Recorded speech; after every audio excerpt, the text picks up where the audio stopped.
혹시 나는 대체 누구지? 하는 생각 한 번쯤 해보셨죠?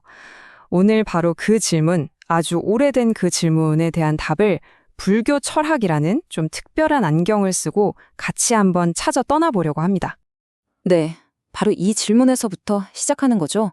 나는 누구인가? 진짜 세상에서 가장 짧은 질문 중 하나일 텐데 답을 찾기 위해서 우리는 어쩌면 평생을 헤매는 것 같아요. 자, 그래서 오늘 우리가 함께 걸어갈 길은 대략 이렇습니다. 먼저, 나라는 게 진짜 있긴 한 걸까? 하고 도발적인 질문을 한번 던져볼 거고요. 그 다음엔 우리가 나라고 부르는 걸 마치 레고 블록처럼 5조각으로 한번 분해해 볼 거예요. 그리고 나면, 실체가 없네? 하는 좀 충격적인 결론에 다다르게 될 텐데요. 마지막으로 이 깨달음이 도대체 우리 삶을 어떻게 바꿔놓는지, 어떻게 더 자유롭게 만드는지까지 이야기해 볼게요. 좋습니다. 그럼 첫 번째 챕터부터 바로 시작해 볼까요? 나는 과연 존재하는가? 부제가 더 흥미롭죠? 나라는 환상. 우리 모두는 마음속 깊은 곳에 뭔가 변하지 않는 나라는 존재가 딱 중심을 잡고 있다고 느끼잖아요. 어제도 나였고 오늘도 나고 내일도 나일 거라는 그런 단단한 느낌이요. 그쵸? 근데 만약에요. 그게 사실은 그냥 여러 부품들이 잠깐 모여서 만들어낸 뭐랄까 신기루 같은 거라면 어떨 것 같으세요? 자, 지금부터 우리가 나라고 믿는 것의 부품들을 하나씩 뜯어보겠습니다.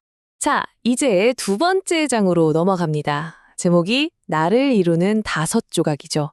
불교 철학에는 오온이라고 하는 정말 날카로운 뭐랄까 일종의 분석 도구가 있는데요. 이걸로 우리가 나라고 철석같이 믿는 것의 정체를 한번 해부해 볼 겁니다. 네, 바로 이 5가지입니다. 색, 수, 상, 행, 식. 이게 뭐냐면요. 우리의 물질적인 몸, 그러니까 육체부터 시작해서요. 우리가 느끼는 순수한 감각, 그리고 그걸 바탕으로 이건 뭐다라고 이름을 붙이는 생각, 뭔가를 하려는 의지, 그리고 마지막으로 이 모든 걸 지켜보고 알아차리는 의식. 불교에서는 딱 이 5가지 묶음, 이 꾸러미가 모여서 나라는 현상을 일시적으로 만들어내는 거라고 봐요. 그러니까 이 5개 말고 별도의 독립적인 나라는 건 없다는 거죠. 자, 첫 번째 조각부터 볼게요. 바로 세곤, 우리의 몸입니다. 근데 여기서 진짜 재밌는 게 뭐냐면 이 몸뚱이조차 사실은 하나의 통짜 덩어리가 아니라는 거예요. 가만히 들여다보면 자연에서 잠시 빌려온 것들의 조합 같은 거죠. 생각해보세요. 우리 몸의 단단한 뼈나 근육은 대지의 기운, 즉 흙에서 온 거고 혈액이나 땀 같은 액체는 물에서, 이 따뜻한 체온은 불의 에너지에서, 그리고 지금 우리가 쉬고 있는 이 숨결은 바람에서 온 거잖아요. 이 4가지 요소가 정말 절묘하게 잠시 모여서 내 몸이라는 걸 형성하고 있는 겁니다. 두 번째 조각은 수온인데요. 이건 바로 감각이에요. 아주 날것의 느낌이죠. 예를 들어서 시원한 바람이 뺨에 싹 스칠 때의 그 느낌, 아니면 뜨거운 커피를 마시다가 혀를 앗 하고 데웠을 때의 그 아픔, 또 어떨 땐 그냥 아무 느낌 없이 멍할 때도 있잖아요. 이런 즐겁거나 불쾌하거나 혹은 그냥 그런 중립적인 느낌들, 우리 몸이 세상과 부딪히면서 끊임없이 생겨나는 이 순수한 감각의 물결, 네, 그게 바로 수온입니다. 자, 그럼 방금 전에 그 시원하다, 아프다 같은 날것의 감각이 확 밀려왔잖아요. 바로 그 찰나에 우리 마음이 엄청나게 빠른 속도로 거기에 이름표를 탁 붙여버립니다. 이건 상쾌한 바람이네. 아이고, 이거 뜨거운 커피구나. 이렇게 순수한 감각에다가 의미를 부여하고 개념을 만들어내는 정신작용. 바로 이게 세 번째 조각, 상온입니다. 네, 그렇게 인식이 딱 생기고 나면 거의 자동적으로 다음 단계가 따라와요. 바로 의지죠. 바람이 되게 상쾌한데? 라고 인식을 했으면 창문 좀 더 활짝 열까? 하는 마음이 스르륵 생기잖아요. 바로 이런 거예요. 어떤 인식에 대해서 우리 마음이 반응하면서 일어나는 모든 종류의 의도, 충동, 그리고 행동으로 이어지려는 생각의 흐름들, 이 모든 걸 묶어서 4번째 조각, 행온이라고 부릅니다. 그리고 드디어 마지막 5번째 조각, 바로 시곤입니다.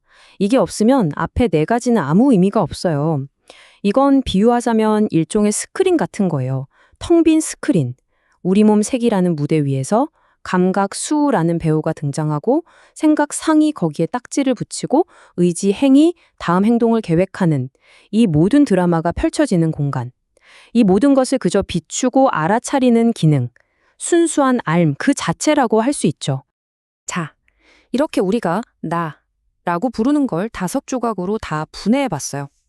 근데 혹시 뭔가 좀 이상한 점 눈치채셨나요? 이 5가지 조각들, 몸, 감각, 생각, 의식. 이 중에 어디를 아무리 뒤져봐도 영원히 변치 않는 나라고 부를 만한 어떤 핵심, 어떤 알맹이가 있나요? 없죠. 바로 이 지점에서 불교의 핵심 통찰, 제법 무아가 등장합니다. 3번째 장의 주제죠. 제법 무아. 한자 그대로 풀면 모든 법에는 나라는 게 없다. 즉, 세상 모든 것에는 고정불변의 실체가 없다는 뜻이에요. 여기 정의를 한번 같이 보실까요? 우리가 이게 바로 나야 라고 굳게 믿는 그것은 사실 앞에서 우리가 살펴본 5가지 조각, 오온이라는 여러 조건들이 잠깐 모여서 만들어낸 현상에 불과하다는 거예요. 딱 좋은 비유가 강물이에요. 강물은 매 순간 흘러가서 어제의 강물이 오늘의 강물이 아닌데도 우리는 그냥 그걸 통틀어서 강이라고 부르잖아요. 나도 그렇다는 거죠. 이게 얼마나 혁명적인 생각이었는지는 당시 인도의 다른 사상, 특히 힌두교랑 비교해보면 확 드러납니다. 힌두교에서는 우리 안에 아트만이라고 부르는 영원히 변치 않는 진짜 자아가 있다고 봤거든요. 영혼 같은 거죠. 그런데 불교는 아니라고 말한 겁니다. 그런 건 없다. 나라는 건 고정된 뭔가가 아니라 수많은 조건들이 만나고 흩어지면서 계속해서 변해가는 흐름, 하나의 과정일 뿐이라고 선언한 거죠. 정말 대단한 발상의 전환이었어요. 자, 여기까지 들으시면 아마 이런 생각이 드실 거예요. 알겠다. 이론은 알겠는데 그래서 뭐 이게 내 인생이랑 도대체 무슨 상관인데? 아주 중요한 질문이죠. 그래서 마지막 장에서는요, 이 무아라는 지혜가 그냥 어려운 철학이 아니라 우리 삶을 실제로 어떻게 바꿀 수 있는지 그 엄청난 실용적인 가치에 대해서 이야기해 보겠습니다. 나라는 게 사실 고정된 실체가 아니구나 하는 걸 가슴으로 이해하는 순간 정말로 세상이 다르게 보이기 시작합니다. 첫째로, 나와 세상 사이의 벽이 허물어지는 걸 느껴요. 내가 숨쉬는 공기가 내 몸 안으로 들어와 내가 되고, 내가 먹은 음식이 내가 되는 것처럼 너와 나의 경계선이 사실은 생각보다 흐릿하다는 걸 알게 되죠. 둘째, 이건 내 고유한 생각이야 하고 꽉 붙들고 있던 것들이 어쩌면 그냥 내가 살면서 주워들은 생각들의 조합? 일종의 가면일 수도 있겠다는 걸 깨닫게 돼요. 그리고 이게 정말 중요한데요. 내가 목숨 걸고 지켜야 할 단단한 나라는 게 없다고 생각하면 남하고 나를 끊임없이 비교하면서 괴로워하는 일에서 훨씬 자유로워질 수 있습니다. 바로 이 한 문장이 이 모든 걸 담고 있는 것 같아요.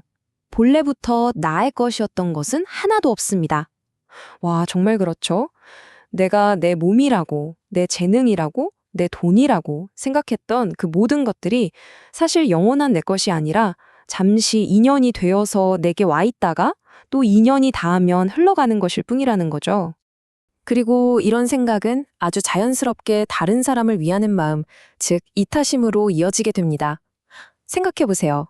나라는 좁아 터진 울타리가 스르르 사라지면 다른 사람의 아픔이나 기쁨이 그냥 남의 일처럼 느껴지지 않게 되겠죠.